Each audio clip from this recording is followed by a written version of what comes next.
नमस्कार। आज हमारे पास नटवरलाल के जीवन से जुड़े कुछ दिलचस्प दस्तावेज हैं और हम कोशिश करेंगे कि इनमें से सबसे खास बातें निकाल कर समझें। जी।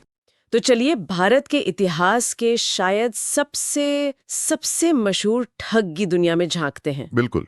एक ऐसा शख्स जिसने कहते हैं ताजमहल तक बेच दिया था। हाँ, और वो भी एक बार नहीं, कई बार। सही में कई बार? जी हाँ, कई बार। और ये तो बस मतलब शुरुआत थी। ये जो स्रोत है हमारे पास, इनमें बार बार ये आता है कि कैसे उसने धीरू भाई अंबानी, टाटा परिवार, बड़े बड़े नाम। हाँ बहुत बड़े नाम, यहाँ तक कि राष्ट्रपति राजेंद्र प्रसाद तक के दस्तखत कॉपी कर लिए थे, बिल्कुल सफाई से। कमाल है। राजनेताओं, व्यापारियों, सरकार, सबको धोखा देना जैसे उसके लिए एक खेल था, एक कला बन गई थी। हाँ, तो हम मिथिलेश कुमार श्रीवास्तव की बात कर रहे हैं, जिसे दुनिया नटवरलाल कहती है। नटवरलाल 1912 में बिहार के सिवान जिले के बांगरा गांव में पैदा हुआ और जो जानकारी मिलती है वो यही बताती है कि भाई दिमाग तो बहुत तेज था। बहुत तेज, और आत्मविश्वास भी गजब का। लोगों को अपनी बातों में मतलब फंसा लेता था आसानी से। हाँ, और उसने पढ़ाई भी की थी, कोलकाता से कॉमर्स में ग्रेजुएट, फिर वकील भी बना। जी, वकालत की पढ़ाई पूरी की, लेकिन लगता है जैसा इन कागजों से पता चलता है, एक कोई छोटी मोटी धोखाधड़ी हुई और बस उसकी जिंदगी की राह ही बदल गई। शायद उसे लगा कि ये कानून वगैरह से ज्यादा रोमांच और पैसा तो ठगी में है। हाँ, हो सकता है। और बस यहीं से भारत के सबसे डेयरिंग ठग का सफर शुरू हो गया। जी। अच्छा, तो ये जो शुरू के उसके कारनामे थे, इनके बारे में क्या पता चलता है? कैसे करता था वो ये सब? इतने बड़े लोगों को कैसे निशाना बनाता था? देखिए, शुरू में तो उसका मेन टारगेट बैंक्स होते थे। कई लेख यही बताते हैं कि वो बड़े लोगों के साइन वाले जाली चेक या ड्राफ्ट बैंक में लगाता था। अच्छा। और उसकी कामयाबी का एक राज था उसका पहनावा, उसका बात करने का तरीका। इतना सलीकेदार, इतना कॉन्फिडेंट कि बड़े बैंक अधिकारी भी धोखा खा जाते थे और लाखों रुपयों से दे देते थे। यकीन नहीं होता। और फिर आते हैं उसके वो सबसे बड़े वाले कारनामे, ऐतिहासिक इमारतों को बेचना। हाँ, ये तो बिल्कुल फिल्मी लगता है ना? बिल्कुल। ताजमहल, लाल किला, यहाँ तक कि संसद भवन भी।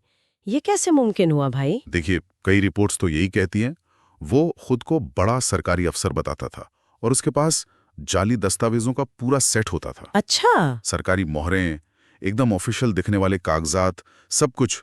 वो विदेशी टूरिस्ट या अमीर सेठों को यकीन दिला देता था कि सरकार ना गुप्त रूप से ये इमारतें बेच रही है, मरम्मत के लिए या किसी और वजह से। और लोग मान जाते थे?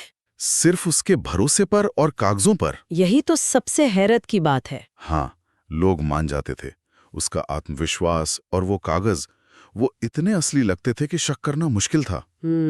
और वो ऐसी कहानियां गढ़ता था कि लोग लालच में आ जाते थे, करोड़ों रुपए उसे दे बैठते थे, ये सोचकर कि बहुत फायदे का सौदा कर लिया। ये तो उस वक्त के सिस्टम पर भी सवाल है। बिल्कुल। अच्छा, धोखाधड़ी तो ठीक है, पर ये जो दस्तावेज हैं, इनमें उसके भागने के किस्से भी कम नहीं है। 9 बार से ज्यादा पकड़ा गया, पर हर बार फरार। हाँ, उसे भागने का उस्ताद कह सकते हैं। एक किस्सा कानपुर स्टेशन का है। पुलिस कस्टडी से एक सिपाही को रिश्वत दी और भीड़ में ऐसे गायब हुआ कि मिला ही नहीं। अरे वाह! एक और बार जेल से पुलिस ऑफिसर की वर्दी पहनकर बाहर निकल गया, शान से। तिहाड़ जेल वाला किस्सा, वो तो और भी गजब है। हाँ, वो भी।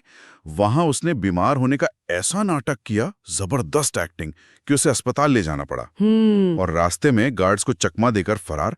और सबसे हैरान करने वाली बात क्या है, 1996 में 84 साल की उम्र में जब आखिरी बार पकड़ा गया, हाँ, तब भी भाग निकला। उसके बाद किसी ने नहीं देखा उसे। उसकी मौत भी एक रहस्य है। तो इन सब बातों का निचोड़ क्या निकालें? उसकी विरासत क्या है? एक तरफ 100 से ज्यादा धोखाधड़ी के मामले, दूसरी तरफ अपने गांव बांगरा में वो हीरो है, वहां तो मूर्ति बनाने की बात भी हुई थी। हाँ, देखिए, ये सारे स्रोत मिलाकर देखें तो तस्वीर बड़ी जटिल है। उसे रॉबिनहुड जैसा भी कहा जाता है कई बार, कि अमीरों को लूटता था। हालांकि इसका कोई पक्का सबूत नहीं मिलता कि उसने गरीबों की मदद की हो, पर हाँ, ये जरूर है कि उसने कभी हिंसा नहीं की, हथियार का इस्तेमाल नहीं किया। सही। उसकी कहानी है बुद्धि की, दुस्साहस की और पूरे सिस्टम के साथ दिमाग से खेलने की। और बॉलीवुड पर भी असर रहा। मिस्टर नटवरलाल फिल्म बनी और ये मुहावरा, अरे तू बड़ा नटवरलाल बन रहा है, ये तो आम हो गया। बिल्कुल। उसने जैसे साबित किया कि हथियार से ज्यादा ताकत दिमाग में हो सकती है। हाँ। उसका खुद का एक कहावत है जो कई जगह कोट किया गया है, जहां भी गया नाम छोड़ गया, जब भी गया काम कर गया, और लोग कहते हैं नटवरलाल मर गया। तो ये उसकी शख्सियत को दिखाता है। जी, उसकी रहस्यमयी शख्सियत पर रोशनी डालता है। वाकई ये सारी बातें सोचने पर मजबूर करती हैं। क्या नटवरलाल को सिर्फ एक शातिर अपराधी माना जाए, या फिर एक असाधारण काबिलियत वाला इंसान जिसने अपनी प्रतिभा का गलत इस्तेमाल किया? ये सवाल शायद हमेशा